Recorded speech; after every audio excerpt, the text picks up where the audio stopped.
అనుభవిస్తున్నారు. అందుకనే ఇక్కడ మన ప్రియ సహోదరుని దేవుడు ప్రేమించి ఒక పాఠం, ఒక బుద్ధి రావడానికి దేవుని మర్చిపోకూడదు. ఏమండి, ఆమె చరిత్రలో ఎక్కడ కూడా నేను చూశాను, ఆదివారం తప్ప ఏ మీటింగ్కి వచ్చేది కదా ఆవిడ. అవునా?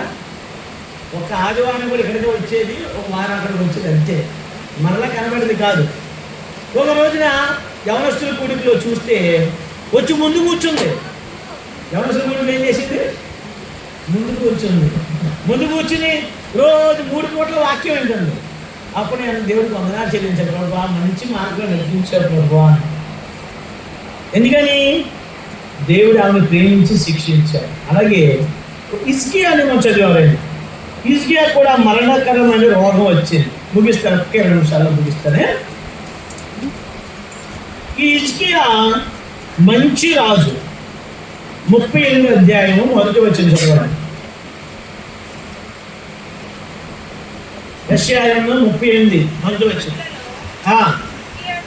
హిజ్కియాకు మరణకరమైన రోగము కలుగగా ఆ ప్రవక్తయు ఆమోజు కుమారుడైన యెషయా వచ్చి, నీవు మరణమవుచున్నావు కనుక నీ ఇల్లు నువ్వు బ్రతకవు, నీ ఇల్లు అని చక్కబెట్టు. ఏమన్నాడు? వచ్చి, అయ్యా మరణకరమైన రోగం వచ్చింది. ఏంటిది? క్యాన్సర్. ఈ రోజుల్లో క్యాన్సర్ ఏముంది? ఉందా లేదా? ఉంది కదా. ఆ రోజుల్లో లేదు కాబట్టి అది రాచపుండు అంటారు. మన దేవుడు ఎలాంటి దేవుడు తెలుసా? మా అమ్మ నాకు చిన్నప్పుడు చెప్పింది, మచిలీపట్నం బందర్ అంటారు. అందులో ఒక చౌదరి ఆవిడ యేసయ్యని నమ్ముకుంది. యేసయ్యని ఎప్పుడు నమ్ముకుంది తెలుసా? ఆమె వీపు మీద క్యాన్సర్ గడ్డ, రాచపుండు పుట్టింది. ఆ క్యాన్సర్ గడ్డకి ఉన్న లక్షణం తెలుసా? కత్తి ఘాటు వేస్తే చచ్చిపోతారు, బతుకురు. ఆపరేషన్ చేస్తే బతుకురు. అది మొత్తం బాడీ అంతా స్ప్రెడ్ అయిపోద్ది. డబ్బుంది, అందరూ ఉన్నారు, కానీ ఆవిడ ఎవరు బ్రతికించరా. యేసయ్యని నమ్ముకుంది. యేసయ్యని నమ్ముకుంటే ఒక రోజున రాత్రులు ఆ పుండు బాధకి ఎంతో ఏడ్చేదంట, ఎంతో కేకలు పెట్టేదంట. అందుకే ఆమె బాధ తట్టుకోలేక ఆమెను దూరం రూమ్లో పడేసి ఆహారం అక్కడే, వస్త్రాలు అక్కడే, అస్సలు ఆమె నీళ్ళు కాదంట. అంత భయంకర పరిస్థితిలో ఒక రాత్రి 9 అవుతుంటే అందరూ అన్నం తింటున్నారు. ఆమె ఒక్కసారి పెద్ద కేక వేసింది. పెద్ద కేకేసి ఆగిపోయింది. అందరూ ఏమనుకో తెలుసా? చచ్చిపోయింది అనుకున్నారు. వెళ్ళి చూస్తే అందరూ ఏం చేశారంటే, వెళ్ళి చూసేటప్పటికి ఆమె దాన్ని చూడండి రా మీరు, పిల్లలకి చూడరా, చచ్చిపోయింది అనుకున్నారు. అందరూ ఒక్క భాగం పడుకుంది, అయిపోయింది అనుకున్నారు. వెళ్ళి చూస్తే ఆ పుండులో నుంచి రస్సి బయటకు వస్తుంది. ఆ పుండు మీద బొద్దింక కాటేసింది. ఆవిడ బతికి సాక్షులు ఏం చెప్పింది తెలుసా? నన్ను డాక్టర్లు బాగు చేయలా, నా భర్తలను బాగు చేయలా, నా బంధువులను బాగు చేయలా. నేను ఏ దేవుడైతే నమ్ముకున్నానో ఆ యేసు క్రీస్తు సజీవుడైనటువంటి దేవుడు, ఆ సజీవుడైన దేవుడు నా కొరకై బొద్దింకి ఆగ్రహించి దాన్ని గుర్తించాడు కనుక దానిలోన ఆ యొక్క నశంతా బయటకు వచ్చేసింది, బ్రతికింది. చూడండి అంత శక్తివంతుడు దేవుడు. ఆమె ఆ పరిస్థితి తీసుకెళ్ళాడు. ఆ పరిస్థితి ద్వారా దేవుడు గొప్ప కార్యము చేసి. కాబట్టి నువ్వు నమ్ముకున్న దేవుడు సామాన్యుడు కాదు. నువ్వు నమ్ముకున్నటువంటి దేవుడు జీవము గల దేవుడు. ఆ యేసు క్రీస్తు అద్భుతాలు చేసే దేవుడు. ఆ యేసు క్రీస్తు మరణ పర్యంతం వరకు నడిపించగలిగిన దేవుడు. ఆ యేసు క్రీస్తు వారు నిన్ను ప్రమాదంలోంచి తప్పిస్తాడు, రోగాల నుంచి తప్పిస్తాడు యేసు క్రీస్తు వారు. అందుకే ఆయనకు ఒక పేరుంది, జీవము కలిగినటువంటి దేవుడు ఆయన. ఆ జీవము గల దేవుని ఆశ్రయిస్తే, అందుకే బైబిల్ చెప్తుంది, యెహోవాను ఆశ్రయించే వారికి ఏ మేలు కూడా ఏమైందో గట్టిగా ఏముండదు, గట్టిగా ఇంకా ఉండదు. దేవుడు జంతువులు ఆగ్రహిస్తాడు, దేవుడు పక్షులు ఆగ్రహిస్తాడు, పురుగులు కూడా అగ్నిస్తాడు దేవుడు. ఆ దేవుడు మరణాల నుంచి జీవాన్ని ఆడిస్తాడు. మన ప్రియ సహోదరి వారి యొక్క పిల్లలే చెప్పారు, నాకు బతుకుతో లేదు. తాను చెప్పిన నాకు అయ్యా బతుకుతుందో తెలీదు, డాక్టర్లు చెప్పొద్దు అన్నారు. మేము ఎవరు చెప్పలేదు అన్నయ్య గారు, మీరు కూడా చెప్పొద్దు. పిలుపు గారి నమ్మకంలో బతుకుతుంది నమ్మకం లేదు. ఉందా? లేదు. నమ్మకం లేదు. కానీ ఏ దేవుని అయితే ఆశ్రయించిందో ఆ దేవుడు పరిస్థితులు మార్చేశాడు. ఆ దేవుడు జీవాన్ని ఇచ్చాడు. అందుకే ఇక్కడ హిజ్కియా దగ్గరికి వచ్చి చెప్తున్నాడు, ఓ హిజ్కియా నువ్వు మరణం అవుతున్నావు, నీళ్లు చక్కబెట్టుకున్నాడు. వెంటనే హిజ్కియా ఏం చేశాడు తెలుసా? అమ్మో నేను చచ్చిపోతున్నాను. ఏడ్చారా? ఎక్కడికి వెళ్ళాడు? గోడ వైపు తిరిగాడు. తిరిగి ఏం ప్రార్థన చేశాడు? చదవండి అన్నమాట. చదవండి ఈ మాట ఎక్కడుంది? 3వ వచనం చదవాలి. చదవాలి 38, యెషయా 38, పేజీ నెంబర్ 599. రోజు చదివి ఏడిస్తే బైబిల్ ఎక్కడ కూడా అక్కడ దొరుకుతుంది.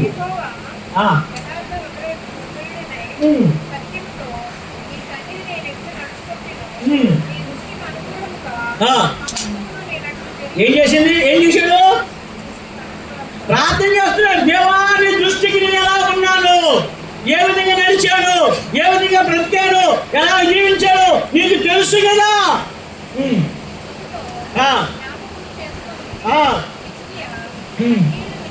కన్నీళ్లు విడుచుచు యెహోవాకు ప్రార్థన చేశాడు. ఏం చేశాడమ్మా? చూసాడమ్మా? మరి నువ్వు చేసావు కదా? చేయలేదా? కన్నీళ్లు విడిచి ఏం చేశాడైనా? ప్రార్థన చేశాడు. వెంటనే యెషయా గుమ్మం దాట్లా. యెషయా ఏం చేయలేదు? గుమ్మం దాట్లా. మళ్ళా వెనక్కి తిరిగి వెళ్ళి అన్నాడు. తిరిగి వెళ్ళి ఏం చెప్పుకున్నాడు చూడండి.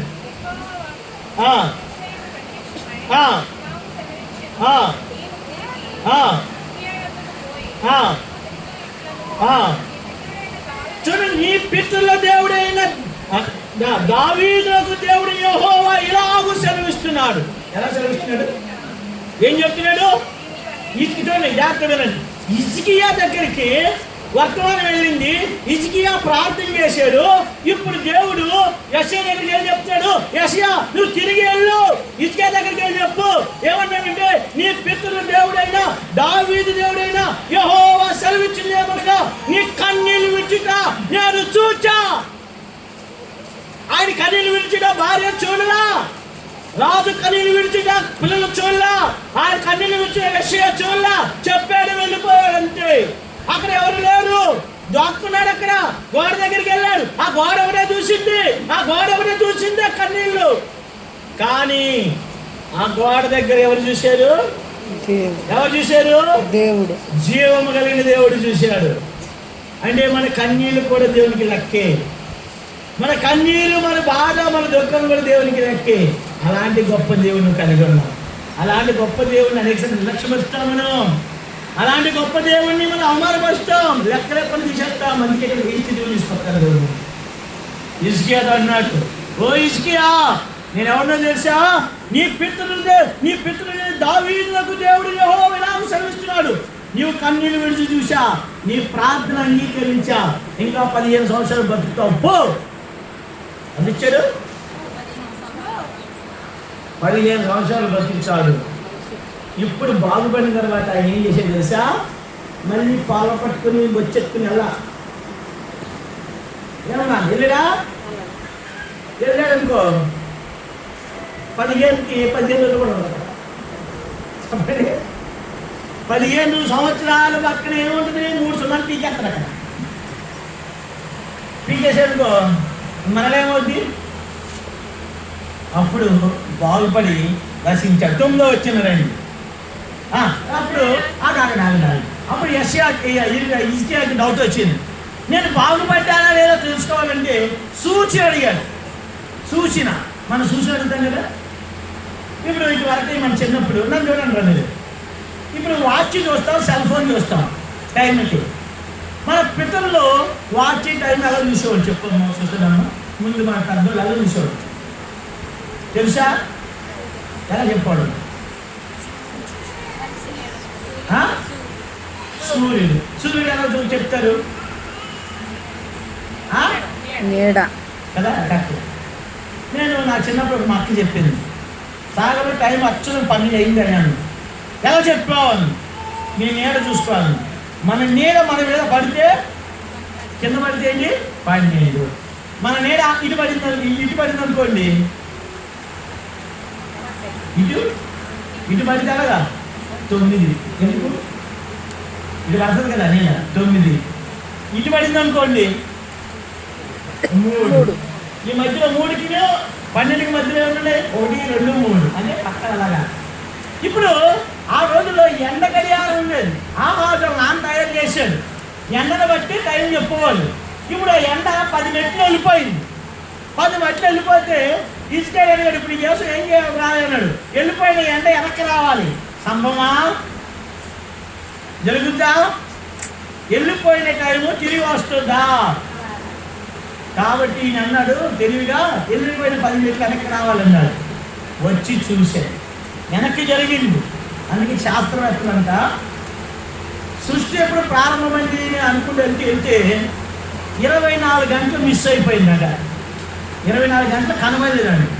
అనేకమైన గ్రంథాలు తెచ్చారు. బైబిల్ ఉత్తిగా కాదు, ఇది చారిత్రాత్మకమైన గ్రంథం. ఇది బైబిల్ ఏదైతే చెప్పాడో సత్యం, గుడ్డిగా నమ్మచ్చు.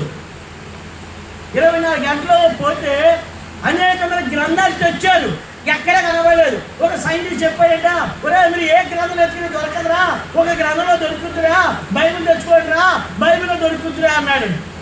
బైబిల్లో దొరికితే ఒక మనుషుడికి యుద్ధం చేసేటప్పుడు కోపం వచ్చింది. రాత్రి అయితే యుద్ధం ఏమైపోయి ఆగిపోవాలి. రాజు యొక్క పద్ధతి ప్రకారం 6 అయితే ఏమైపోయి ఆగిపోతే ఏమవుతుంది? రేపు శత్రువు బలం పొందుతాడు. అందుకని ఇప్పుడు ఏం చేశాడు తెలుసా? ఒక ఆయన, ఎవరు? యెహోషువ. సూర్యుడు చూసి ఒరే సూర్యుడు ఆగిపోరా అన్నాడు. అంతే. ఎందుకు? సూర్యుడు ఆగిపోతే అస్తమము జరగదు కాబట్టి ఆగిపోయింది. అక్కడ గమనిస్తే 23 జ్ఞాపకం గమనించండి. బైబిల్ చెప్పింది సత్యం.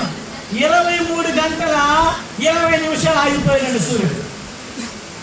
మరి 40 నిమిషాలు ఎక్కడ ఎదిగితే ఆ సైంటిస్ట్ చెప్పకపోతే ముందుకెళ్ళండి రాన్నాడు.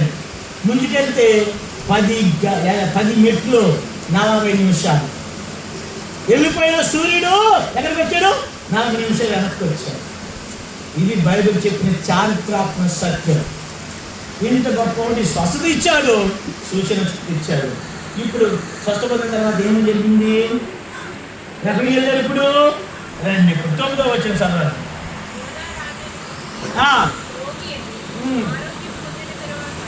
రోగి అయి ఏం పొందాడు? ఆరోగ్యము పొందిన తర్వాత ఇప్పుడు రచించాడు. ఏమని రచించాడు తెలుసా? ఏమనుకున్నాడు ఆయన? చూడండి, 11వ వచనం అనుకున్నాడు. యెహోవాను సజీవుల దేశమున యెహోవాను చూడకపోదును, మృత లోక నివాసినై ఇకను మనుషులు కానకపోదు అనుకున్నాడు. రోగం స్వస్థపడక ముందు ఏమనుకున్నాడు? మనుషులను చూడాలి. ఏమనుకున్నామా సుసనమ్మ? అయ్యో నేను బతుకుతానో లేదో, మా జ్యోతి పెళ్లి చూస్తానో, అనుష్క పెళ్లి చూస్తానో లేదో, మా పిలుపు గారికి ఇంకో భార్య వస్తుందో లేదో, నువ్వు అనుకుని ఉంటుంది కదా. కదండి, చచ్చిపోతే ఏముంది? చూస్తావా? చెప్పు, చూస్తావా? చూడరు కదా. ఈయన కూడా ఏమనుకున్నాడు? నేను ఇక దేవుణ్ణి ఇక్కడ చూడలేను, నా పిల్లలు ఎవరు నేను చూడలేను, ఇంకా దేవుడు అసలు సజీవ దేశంలో ఉండను అని అనుకున్నారు. అక్కడ ఆగిపోయా. ఆగిపోయి ఏమనుకుంటా తెలుసా? చూడండి, 13 వచ్చింది అన్నట్టు చూడండి. 13 కాదు, 14 వచ్చింది ఏమన్నట్టు చూడండి. మంగళ కంటే పిట్టవలను, ఓదే కొరకు వలను, నేను కిచ్చకిచ్చలాడింటిని, గొమ్మవలే మూలిగి తిని, ఉన్నత స్థలంతో చూచి నా కనులు క్షీణించే. ఎంత బాధ! ఈ రోగం ఉండి వెళ్తుంటే ఎంత బాధ భరించోడికి తెలుసు. అంతే కదా. ఎక్కడను శ్రమల గుండా ఇప్పుడు ఆ నిద్ర వెళ్ళారు. ఆ బాధ నొప్పి ఎవరికీ తెలియదు. వాళ్ళు మనం ఇంజక్షన్ చేస్తుంటేనే ఏం చేస్తాం మనం అంట మన ఏడు చూసి పక్కన ఏం చెప్తుంటాడు నవ్వుతా ఉంటాడు కదా. కాబట్టి ఈయన కిచ్చకిచ్చలాగాడంట, నొప్పి తట్టుకోలేకపోతున్నాడంట, గోవలు మూలిగిన వాడు ఇప్పుడు అన్నాడు, ఏమన్నాడు, ఉన్నత స్థలం తట్టు చూచి అక్కడ కనులు ఏమైపోయాయి, ఎవరు సహాయం చేయలేదు, ఎవరు కూడా చేయలేదు, సహాయము చేయలేదు. అయితే ఇక్కడ ఏమన్నాడంటే, నాకు శ్రమ కలిగిన యెహోవా నా కొరకు కోట పడును. చూసారా, ఇప్పుడు సుసన్నక్క కిమో ఉండేది. ఈ కిమో ఎంత బాధ తెలుసా మీకు, భయంకరమైన బాధ. పక్కనే పిలుపు గారు ఉన్నారు. పిలుపు గారు ఏమన్నాడు, పెళ్లి చేసేటప్పుడు ప్రమాణం చేస్తాను కదా, ఏమని చేస్తారు, నీ బాధల్లోనూ ఇబ్బందుల్లోనూ ఇరుకుల్లోనూ రోగాల్లో ఉంటాను. సత్యం ఉన్నాడా, నీ బదులు నేను పోయించుకుంటాను అన్నాడా? పిలుపు గారు అక్కడ అన్నాడు. పిలుపు గారు అమ్మ ఎందుకు అమ్మ సుసన్నమ్మ గారి బాధపడుతూ నీ బాధ ఎదుగుతారు అంటారా? ఎవరు తీసుకోగలరా? ఎవరు తీసుకోలేడు. అందుకే ఇప్పుడు దేవుడు దగ్గర యెహోవా నా కొరకు పూట పడయ్యా. పూట పట్టడం ఏంటి తెలుసా?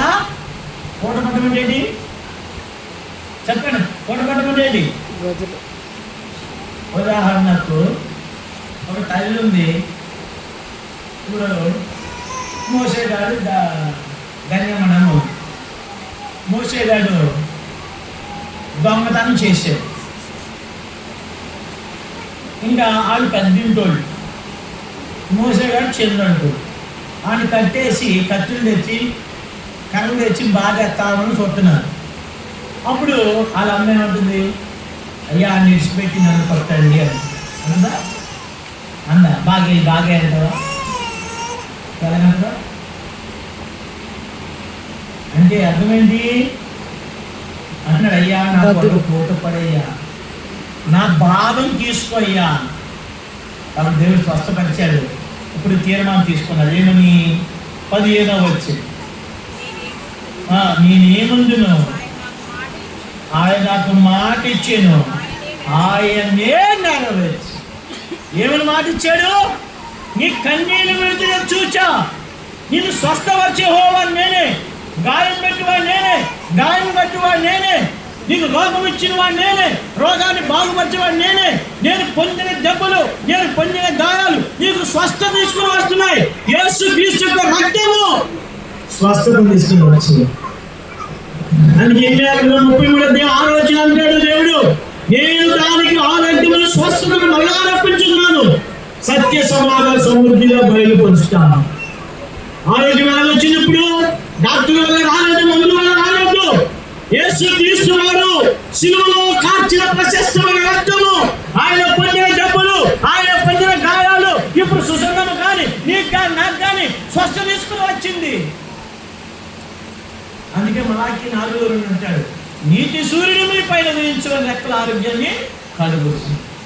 నీతి సూర్యుడు యేసు క్రీస్తు వారు ఆయన రెక్కల కిందకు వచ్చావు కనుక ఇప్పుడు ఆయన స్వస్థపరచబడ్డాడు. ఇప్పుడు ఆయన ఏమన్నాడు తెలుసా?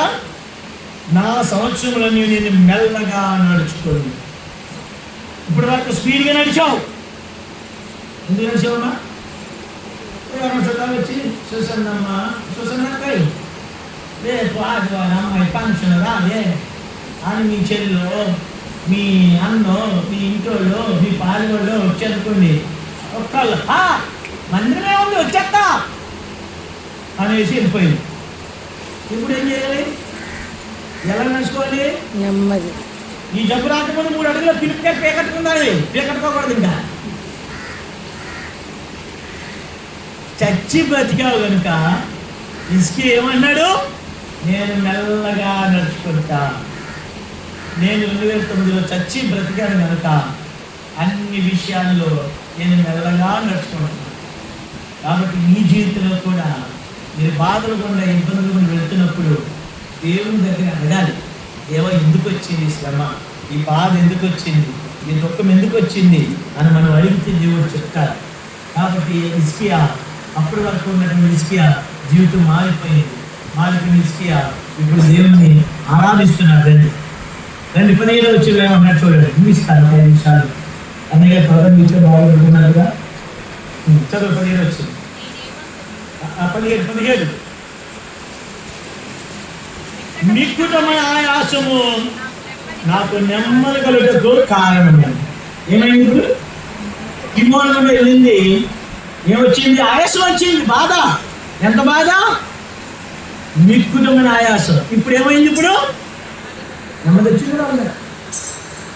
నెమ్మదినిచ్చే దేవుడు ఆయన యేసుక్రీస్తు ప్రభువు. ఏ దేవుడు అండి? సమాధానం ఇచ్చే దేవుడు, నెమ్మదినిచ్చేటువంటి దేవుడు. అందుకే బైబిల్లో ఒక స్త్రీ ఉంది, ఆమె రక్తస్రావం గల స్త్రీ. ఎన్ని సంవత్సరాల నుంచి అండి?